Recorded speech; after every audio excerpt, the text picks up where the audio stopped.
I am here with Chethan Ram, who is the co-founder and CEO of Skillprint. And I've been so excited to talk to you because what you're doing with the data that you're getting from how people play games is really compelling. So could you tell us just a little bit more about it? Yeah, thanks, Keisha. Thanks for having me here. So Skillprint is a company that I started in order to help people figure out what they're really talented at and what they're smart at and where their intelligence lies. And our secret is that we think we can use games to help people not only understand what type of intelligences they have and where they are, but help them grow it over time and sort of go from where they are in terms of their dreams in life and help them get to where they want to go to. So we're trying to answer that age-old question of what should I do with my life? What do I have to offer the world? Where am I unique? And we want people to have fun and play games while doing it. And that's really, really exciting because as a gamer, I've learned how to do so many things through my experiences playing RPGs, playing fighter games, all sorts of things. I've learned how to be more competitive. I've learned how to read better, my reading comprehension, my critical thinking. So with some of the data, I know that you want participants to have fun, but really overall, what is going to be some of the problems that you can solve getting this information from how gamers play games? Yeah, I mean, again, if you go back to sort of the core thing, a lot of us got lucky in our community to figure out what it is we're meant to do in life. We had a teacher help us early on. We had the right school maybe, but the vast majority of people in the world have never gotten so lucky. And we've been in a system where you have kind of gatekeepers saying, this is a test that tells you the kind of school you have to go to or the type of job you have to do. And you could argue that world maybe, never worked for most people. And certainly with the world changing as it has and will change, it probably won't work going forward in the future. So the question really is, how can you give every single person a unique view into what their unique talents and strengths are? And how can you do it at a massive scale in a way where people continuously start to learn about who they are, continuously start to grow over time, and continuously start to achieve the goals they want to do? I mean, that's super hard on a manual analog basis. That's why we think with games, you can do an amazing job.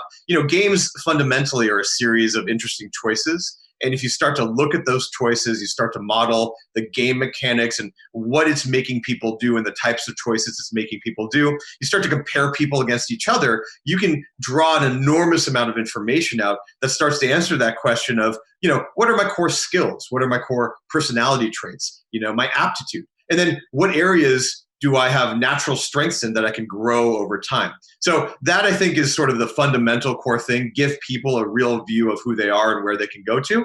And then out of that comes a range of interesting problems like, well, what kind of job should I do? Who should I do it with? What do I need to learn in order to get the kind of job I want? And that stuff we'll be tackling over time as well. So how does this kind of data compare to, say, when people take a Myers-Briggs personality test and we get all of this data from all of these different types of questions we're answering?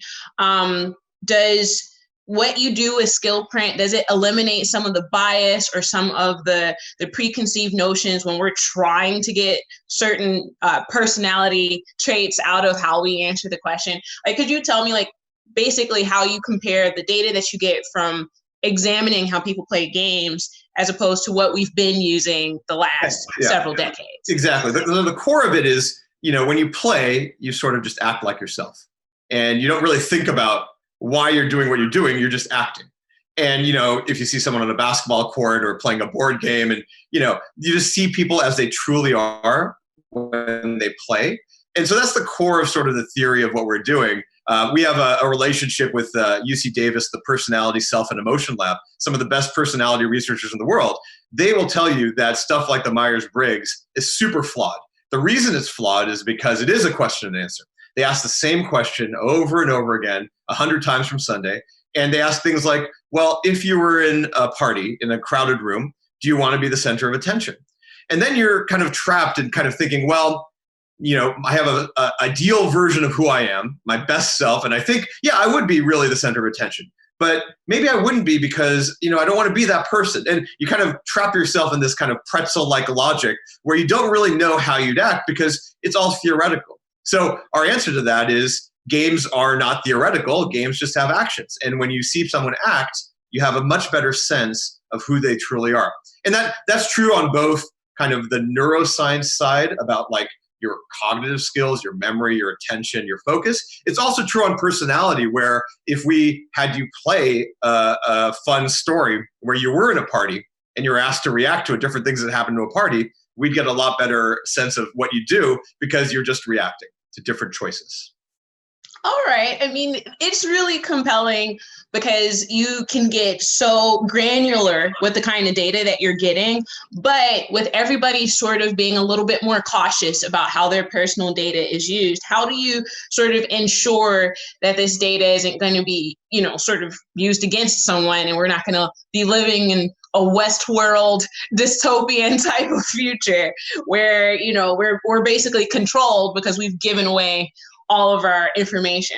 Yeah, I think we're all asking this question in the frame of sort of Facebook selling our data to Russian intelligence agencies. And let's just take that one, for example. No one was ever given a choice whether, some shady Russian London-based company, whatever, was mining our psychographic data to say this is someone who's going to vote for X, Y, and Z person. So I think, first of all, it comes down to choice. You've got to give the user complete control over what you're showing them. And then you have to give them a choice and say, if you wanted to use this data, for example, to get the right job or to find someone you want to work with, you can opt into this kind of framework. And I think that's fundamentally a very different way of looking at how this whole thing has played out over the last few years. None of us have been given a choice as to what our data has been, doing. It's just been happening in the background. Now, with things like GDPR and more, robust frameworks around privacy, everybody's going to have to be giving consumers a choice. But from our point of view, it's really about putting people first. We want to provide people with some real value. We want to show them things about themselves that is really meaningful. And it's not about excluding you from stuff based on some profile that we come up with. We always want to be able to include people into something new. So say, for example, you're like, I want to be a fighter pilot. And we have a set of data that says, well, you need a little bit better reaction time. It wouldn't be like we would say, you couldn't become a fighter pilot. What you'd have to do is say, here's the kind of stuff you should do to become a fighter pilot. So I think the lens of just putting someone first and saying, there's always a way that you can get better. There's always a way you can grow. That solves a lot of it. And then, of course, you have to be very smart about how you actually store the data. The data has to be completely anonymized so that I can never go back and say, this is actually Keisha over here with XYZ thing. It just has to be sort of data that doesn't tie back to an individual. And that's another big failing of, sort of the Facebooks of the world, the LinkedIns of the world, is that all their data ties back very specifically to specific people. Now, with COPA and all these new frameworks, you can't actually do that. So a lot of this stuff around data and targeting, I think, is going to get sort of much more granular. It's going to get much more controlled, and the consumer will come first. The good news is that if you just think about something from people as the core of everything you do, you don't really ever run into that. You'll always have bad actors, but like any technology, fire, for example, is the ultimate initial technology. Fire is really good, and it could be really bad. It has to be controlled, and you have to have controls around it. I was thinking about this really hard because in the 10 years that I've been navigating a career in the video game industry, I've, come face to face with bias, because I'm a woman, because of this, because of that, because of that. To be assessed by the way that I sort of react during gameplay sounds like it kind of strips away so much of the bias that you would have. So can this, data that you acquire eventually be used in bigger ways? Right now, you're talking about empowering the individual consumer, but how about like whole industries like human resources and education and stuff like that, where it's a bigger sort of output? Yeah. So I think the first use case that we see as the most interesting one, once you give someone a sense of who they are and what they're capable of, is, what do I need to learn next? Especially in this kind of new world we're living in, the idea of e-learning and distance learning has become super prevalent. There's tons of content out there. Everybody from Coursera to folks like a really interesting company called Yellow Brick, which is trying to help people become, like a sneaker influencer, for example. So they have tons of content out there, but no one knows who the person is on the other side. And no one knows the kind of core skills they have and what they need to kind of get from point A to point B. We think we can be that provider between someone's innate talent and sort of where they want to go. We can be a nice router showing someone the right course, content, podcast to help them learn over time. So that helps the individual a lot grow into sort of the jobs and the roles that they want to do. Now, on the other side, you have all these companies that are looking for the right type of people, the right teams to put together, the right culture to put together. And, you want to make sure it's done in a way where the old biases don't come back, where it's really about merit, it's really about the right people working together. And I think something like team composition could be super interesting with this approach. If you think about games, when you play in a squad or anything else, everybody naturally takes on different roles, and you can kind of see who can work together really, really well. And you kind of really understand someone's kind of psychological makeup very quickly by how they do in that role. I think that is sort of the ultimate way to take bias away, is to be like, look, everybody has different strengths. Everybody brings out different parts of people and the people around us. How can you do that in a way where you start to see different parts of people in a way which doesn't rely on, resumes, physical appearance, and all the stuff that we've been conditioned to think is actually important? That sounds like a world I would want to live in, at least.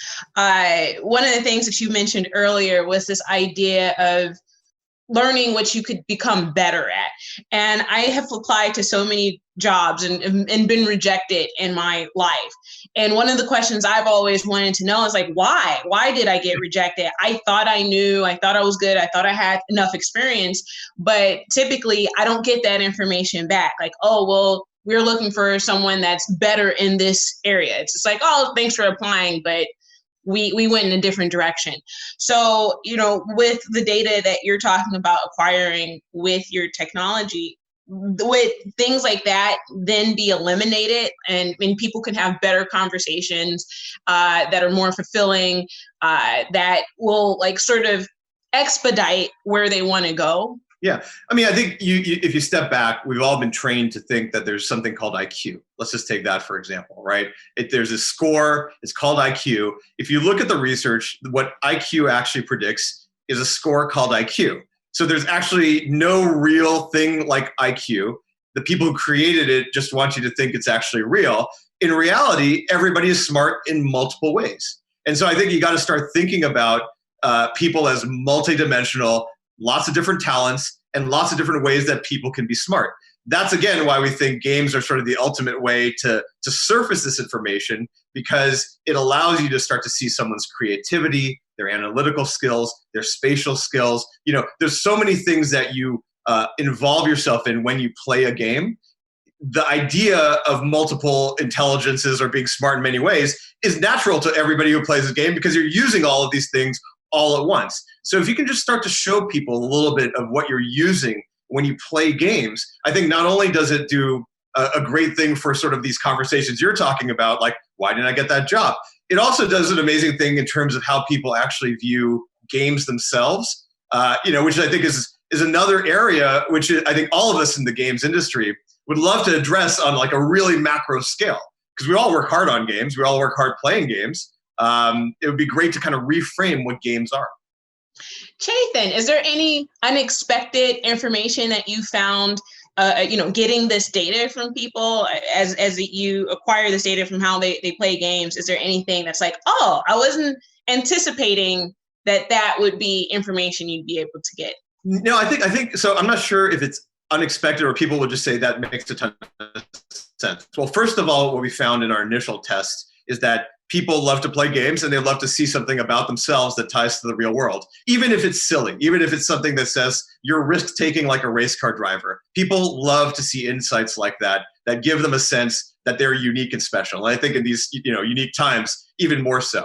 The other thing that I think is really important, and this goes back to sort of what we were talking about of like written tests versus doing something interactive, there is no end to how malleable and plastic people really are. you start to see people kind of move in different vectors as even they play the same games over and over again. And you start to see them actually starting to grow their talents. So in many ways, we think it's not just about learning who you are by playing games. It's actually growing your talents by playing some of these games. The more you're presented with interesting situations, the more your mind starts to think about those situations, whether you know it or not. And the more you start to kind of figure out things on a level you never figured out before. So that's been super fun and interesting for us to be like, wow, not only can you play games to get a sense of who you are, you actually start to change your mind. And the brain is very, very plastic. And, I think that just, it's a good way to look at the world these days, which is, everybody's unique, everybody's talented, and there should be no end to what you can do. I want to use this technology to see who on my team would be able to survive with me during the zombie apocalypse. That's it. Or who you go with on The Amazing Race, right? One of those. Right. And you've mentioned that during these changing times, during, this, what we're living through, which is a pandemic, that this technology is really important. So, how would you say, has anything shifted? Because we spoke 6 months ago, and now we're here. Has anything shifted in that time frame with what's going on with how we have to work remotely and how basically we're engaging with one another? How has that impacted how you are moving forward with Skillprint? Well, I think it's just, more of the same that we expected to happen has happened much more intensely in a much faster manner, right? People are playing more games than ever nowadays, as we all know. The e-learning industry is looking for ways to connect with an engaged audience and looking for ways to get their content out to the right people at the right time, more than ever. I think, again, going back to something that we found kind of interesting in our initial tests, the idea that people want to see more about who they are and these kind of interesting insights about who they are, I think just speaks to the idea that right now everybody wants to know they're special and unique. And I think that front part of the experience, which is, hey, just have some fun. You do have something in the afterworld. We're going to show it to you. That's been something we've seen dramatically much faster than we thought we'd have to see. We thought maybe we'd have to educate people that, there's something interesting about gameplay that we can show you something. It turns out that once you show someone something fun about them, they want to consume it like crazy. And that might be the specific times we're in. It might be just in general, but we're certainly seeing it more than ever right now. Which games did you play personally that sort of inspired this journey? And was the light bulb moment? Like, what games were you playing? Yeah, I guess a couple things. Like, one is, I started a company in 2009 called Playnomics, which Unity bought, became Unity Analytics. We got really good at predicting things like lifetime value and cost of acquisition. But the actual data I saw that I thought was super interesting was around people's personality. So in some of the simplest billiards games we started to look at, we saw collectors and explorers and competitors, people who were so competitive that they, didn't even want to play with all the friends they had, and their friends didn't want to play with them. They only want to play with other competitive people. So, in every game I've looked at from the data side, I've seen this, but I personally experienced it myself playing Halo with one of my best friends, where at one point he started to beat me. I had no idea why. I kind of adapted my personality because I realized he was a sniper sitting back and waiting for me to run around like a headless chicken. And once I adapted my personality, he has never beaten me in 11 years, but just don't tell him that. So yeah, maybe Halo's the answer. So does he not know that you have figured out his strategy? He's not changed his strategy any in the last 11 years? I think it's sort of like, I don't think he thinks of it as like it's a personality thing. It's a thing where, my real personality is coming out in the game. I think he thought, here's just a tactic I'm going to use. But I think that's, again, going back to the amazing thing about games. Plato may or may not have said this quote, which is, you learn more about someone in an hour of play than 2 years of conversation. And I think that's just super true, whether it's on a basketball court or a video game. And I think that's really interesting also for us in the industry, with all this negative noise about games being bad for society and addictive. While there's certainly addictive qualities to some of the games, I think we've also got ahead of it and say, look, in some ways, games are great for you. Games can help you grow your intelligence. And imagine rather being slack-jawed on a couch watching TV versus leaning in and really trying to solve a problem, which is what games present you with in a fun, engaging way. So, I really think that maybe he doesn't think of games that way. And it's our job in the industry to start to reframe the conversation and tell people, you know what, games could actually be really powerful for you in your real life. Well, I am very excited to see what kind of information I get about myself and what makes me special and unique using Skillprint. What's next? What should we look for next? Our product is launched in kind of a public beta. We're gathering a ton of interesting data. I think what we're going to be doing is going to be starting to really tie together this idea that we can provide you with things to learn along the way and grow your intelligence. That's our next move. I was curious for you. You mentioned early on, you learned a lot from games. What games did you learn from that made you learn more about yourself and the world and learn things in the world? I'll tell you one of them before we end our talk. It was Metal Gear Solid, beating Psycho Mantis, because when you play a game, you have to learn a set of rules and you get very accustomed and comfortable with those rules and you think this is how you win.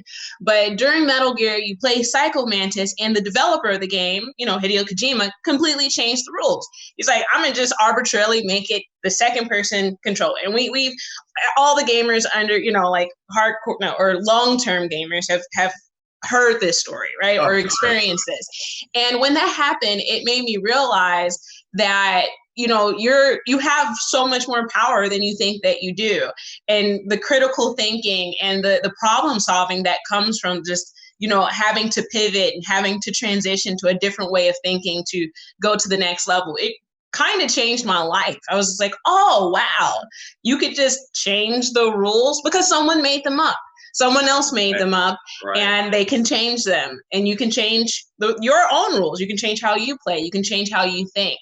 And we don't necessarily need to be stuck in a structure. So the flexibility, the adaptability, the critical thinking that game sort of taught me still extends to how I solve problems today.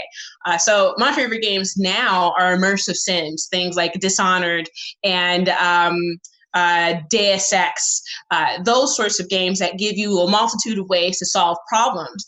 Right. So I would be so interested to have like a game like that's that robust, tell me, information about myself that I could use in the real world. So, and that's exactly what you're doing. So thank you so much for coming to talk to us and sharing your perspective. And I'm going to be taking your test. I'm going to go to Skillprint and find out why I'm special and unique. So thank you so much, Chethan. Appreciate that, Keisha. Thanks. Mm-hmm.